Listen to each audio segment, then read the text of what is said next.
sinar X, lalu gelombang radio, lalu yang terakhir yaitu cahaya.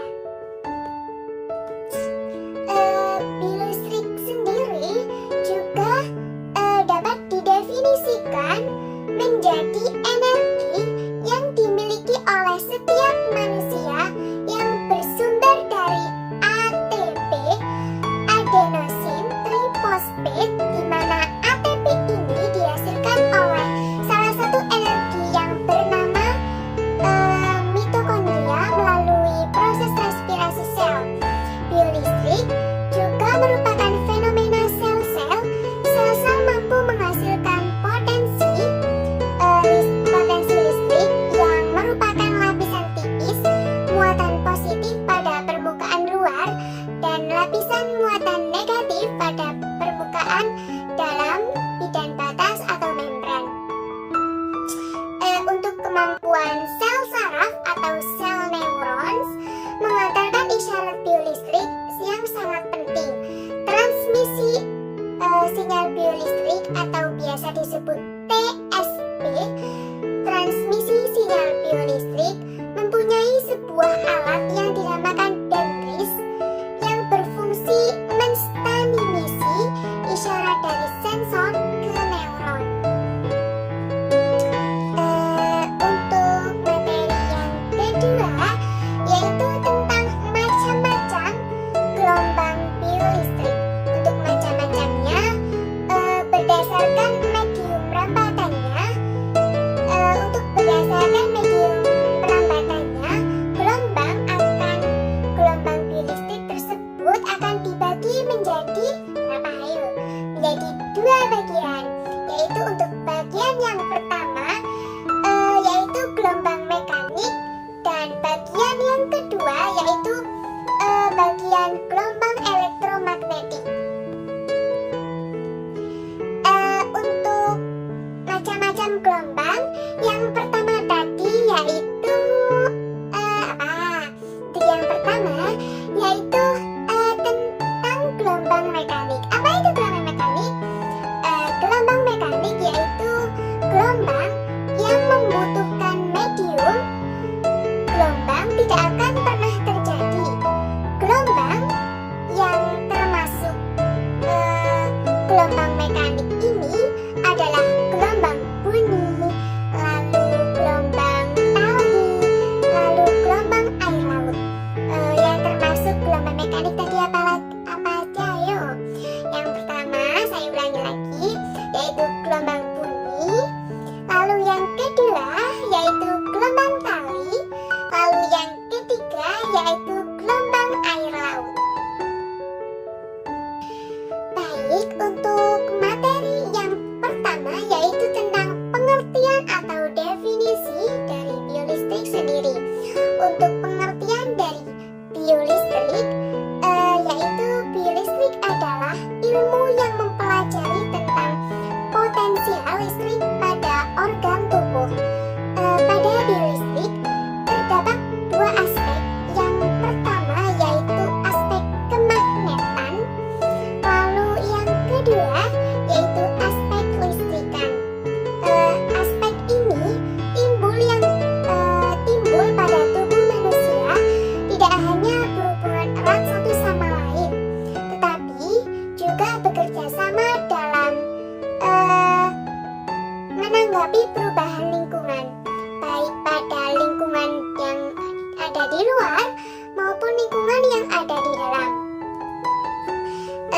Di dalam tubuh manusia terdapat sistem koordinasi yang meliputi syaraf yang berfungsi untuk mengendalikan aktivitas dan keserasian antara sistem organ.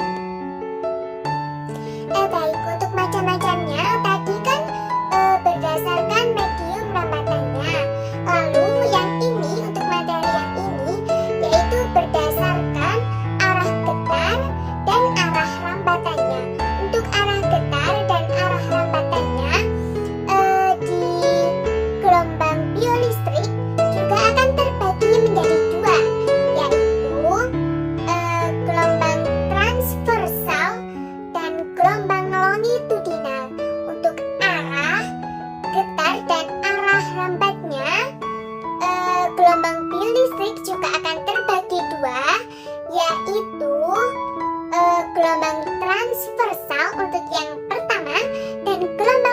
longitudinal untuk yang kedua.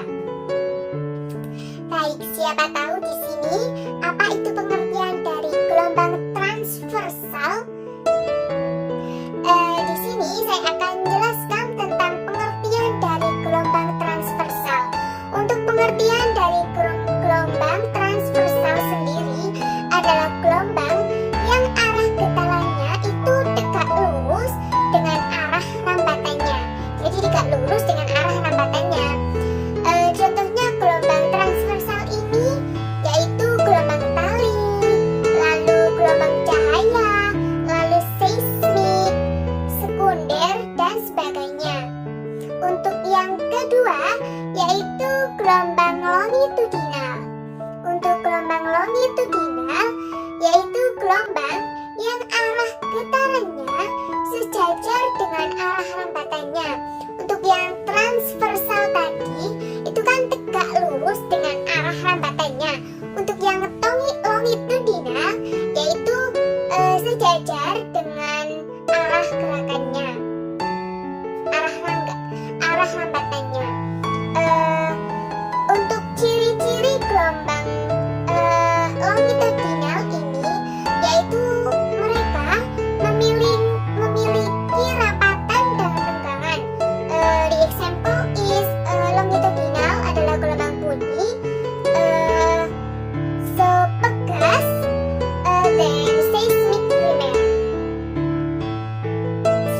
Baik, untuk macam-macamnya, untuk macam-macam yang ketiga yaitu gelombang biolistrik akan terbagi menjadi beberapa macam. Untuk macam yang ketiga yaitu berdasarkan amplitudonya. Untuk berdasarkan amplitudonya, gelombang biolistrik ini juga akan terbagi menjadi dua. Yang pertama yaitu gelombang berjalan. Untuk yang kedua yaitu gelombang stasioner. Untuk pengertian dari gelombang stasioner sendiri adalah perpaduan antara gelombang yang datang dengan gelombang pantul yang amplitudo dan frekuensinya sama, tetapi arah rambatannya tersebut itu berlawanan. Jadi untuk gelombang stasioner ini yaitu apabila ada amplitudonya dan frekuensinya yang sama, tetapi yang berbeda adalah di arah rambatannya yang berlawanan tadi. Untuk titik yang bergetar dengan amplitudo maksimum disebut perut, sedangkan titik yang bergerak dengan amplitudo minimum disebut simpul. Untuk yang maksimum tadi apa? Titik bergetarnya amplitudo tadi apa? Yaitu perut. Lalu untuk yang di titik yang bergetar dengan amplitudo yang minimum yaitu di simpul. Baik, untuk materi yang terakhir yaitu tentang isyarat-isyarat kelistrikan. Jadi kelistrikan itu banyak juga ya isyaratnya ya. Untuk macam-macam isyaratnya yaitu yang pertama itu ada EMG. What is it EMG? EMG adalah elektromyogram. Untuk yang kedua yaitu EKG. EKG, what is it? EKG adalah elektrokardiogram. Jadi yang pertama tadi EMG yaitu elektromyogram. Untuk yang kedua yaitu EKG yaitu elektrokardiogram. Baik, untuk isyarat kelistrikan yang ketiga yaitu EGG. What is EGG? EGG ini yaitu elektrogastrogram. Untuk yang keempat yaitu ENG. Apa itu ENG? ENG adalah elektroneurogram. Neuron. Ayo, siapa yang tahu neuron? Ya, neuron adalah sebutan dari syaraf. Lalu yang kelima yaitu ERG. ERG ini elektroretinogram. Untuk yang keenam yaitu EOG. EOG ini yaitu elektrookulogram. Untuk yang ketujuh yaitu EEG yaitu elektroencephalogram. Baik, untuk pengertian dari isyarat EMG yang pertama tadi yaitu elektromiogram. Elektromiogram ini adalah sebuah tes yang mengukur aktivitas listrik dari otot atau sekelompok otot. Sebuah EMG dapat mengondisikan neuromuskuler. Sistem kerjanya yaitu adalah elektromiografi dengan mendeteksi potensial listrik yang dihasilkan oleh sel otot. Ketika sel otot kita itu berkontraksi dan ketika otot berelaksasi, otot akan menghasilkan arus listrik yang proporsional dengan tingkat aktivitas otot. Untuk fungsinya, mengevaluasi fungsi saraf dan otot dengan cara merekam aktivitas listrik yang dihasilkan oleh otot skeletal. Hal ini merupakan tes penting yang digunakan untuk mendiagnosis kelainan otot dan saraf. Untuk EKG yaitu elektrokardiogram.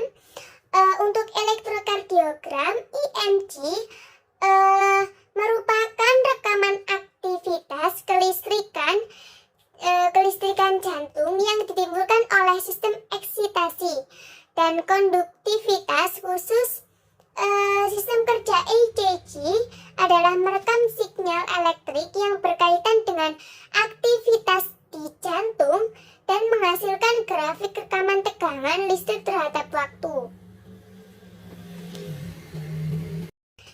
Untuk fungsi dari EKG, fungsi EKG ini yaitu untuk memeriksa kondisi jantung dan menilai aktivitas pengobatan penyakit jantung, membantu menemukan gangguan elektrolis, misalnya hipotermia atau hipokalemia, digunakan sebagai alat tapis penyakit jantung iskemik selama uji stres jantung dan memungkinkan penemuan abnormalitis konduksi, misalnya blok capam berkas kanan dan kiri.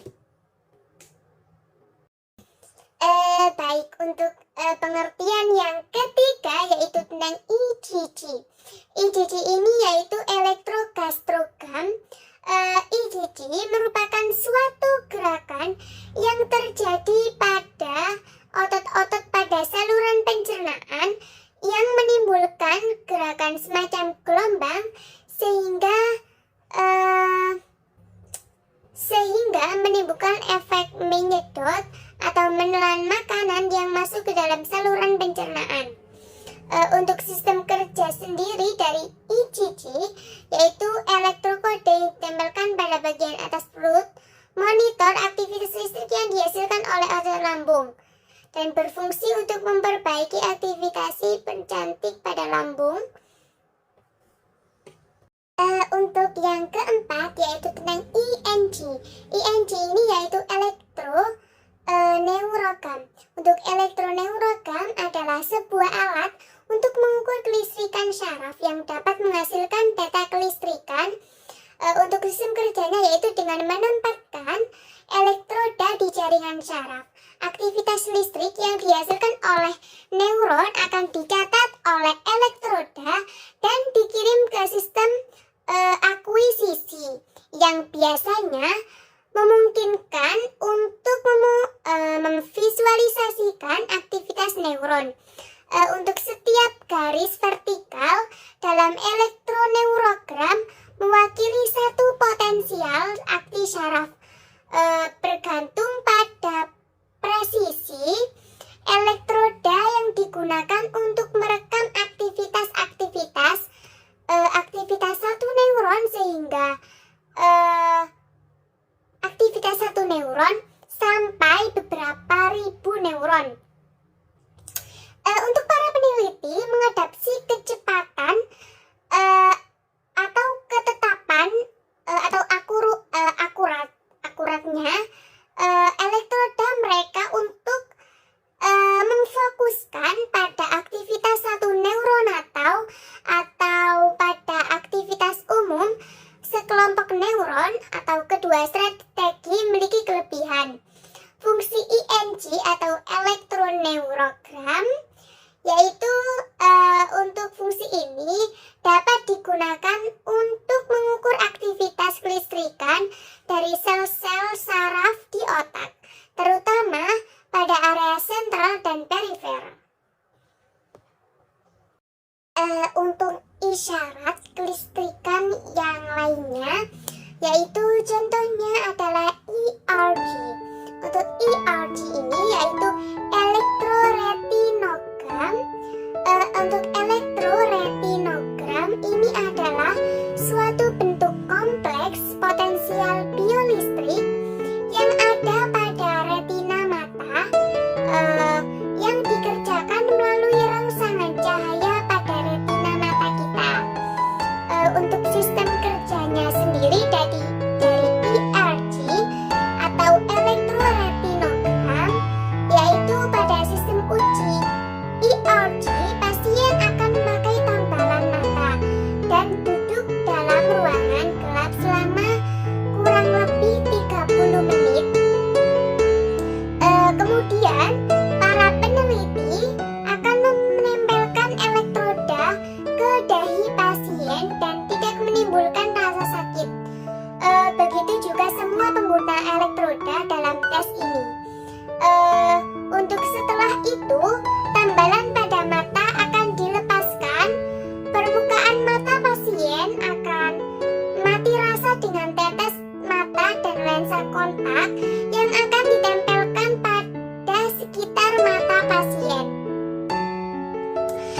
Untuk pasien ini tidak bisa melihat, kemudian disorotkan cahaya dan mata akan berkedip.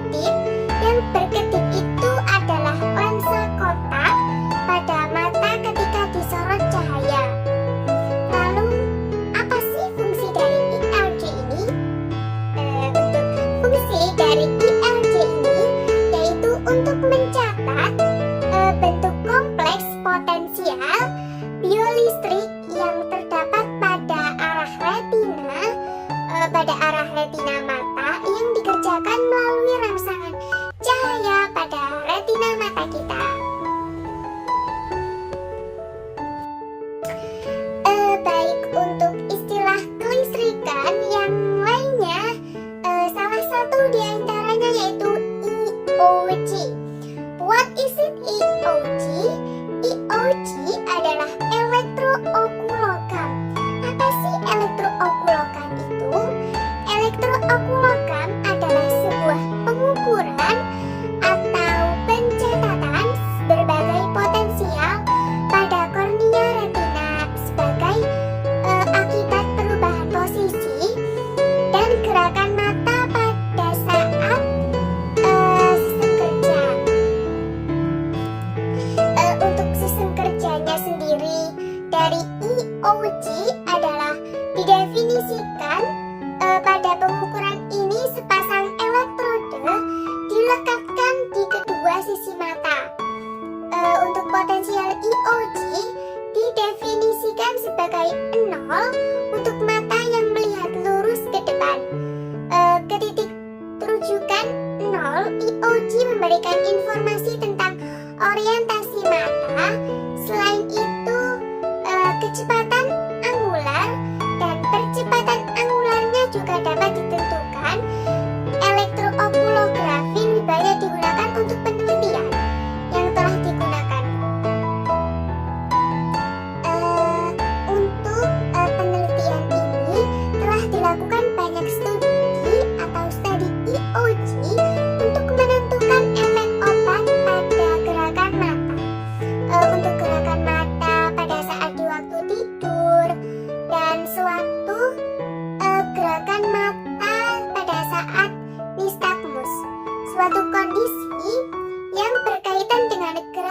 gerakan kecil pada mata. Sinyal EOG juga bergantung pada otot mata kita dan sistem vestibular keseimbangan. Untuk fungsi dari EOG sendiri yaitu untuk mencatat atau mengukur berbagai potensial pada kornea retina sebagai untuk fungsi EOG yaitu untuk mencatat atau mengukur berbagai potensial pada kornea retina sebagai akibat perubahan posisi dan gerakan mata. Untuk isyarat kelistrikan yang terakhir yaitu EEG. EEG ini yaitu elektroencephalogram. Apa sih elektroencephalogram itu? Elektroencephalogram adalah rekaman aktivitas listrik otak yang digunakan untuk mendiagnosa kondisi neurologis seperti gangguan kecang atau epilepsi. Untuk sistem kerjanya dari EEG sendiri yaitu elektroencephalogram dengan cara atau dapat diukur dengan menempatkan elektroda di kulit kepala melalui tengkorak yang tidak dibuka atau dengan elektroda yang diletakkan di atas atau di dalam otak. Lalu untuk fungsi di EEG ini banyak beberapa fungsinya. Adapun fungsinya dari EEG sendiri yaitu yang pertama untuk mendiagnosa dan mengklasifikasi epilepsi atau gangguan kecang. Epilepsi itu gangguan kecang. Lalu untuk fungsi yang kedua yaitu mendiagnosa lesi cedera ruang lain. Lalu untuk fungsi yang ketiga yaitu untuk memonitor aktivitas otak saat seseorang sedang menerima anestesi. Lalu yang terakhir yaitu untuk mendiagnosa cedera kepala. Baik, saya Citra Anggraini NIM 123002004 izin mengundurkan diri. Untuk praktikum yang keempat kali ini dengan materi yaitu biolistrik tadi. Untuk penjelasan yang kurang tepat dan kurang jelasnya bisa hubungin saya lewat IG saya yaitu channel IG saya yaitu Citra Cita dan di channel WA saya. Terima kasih.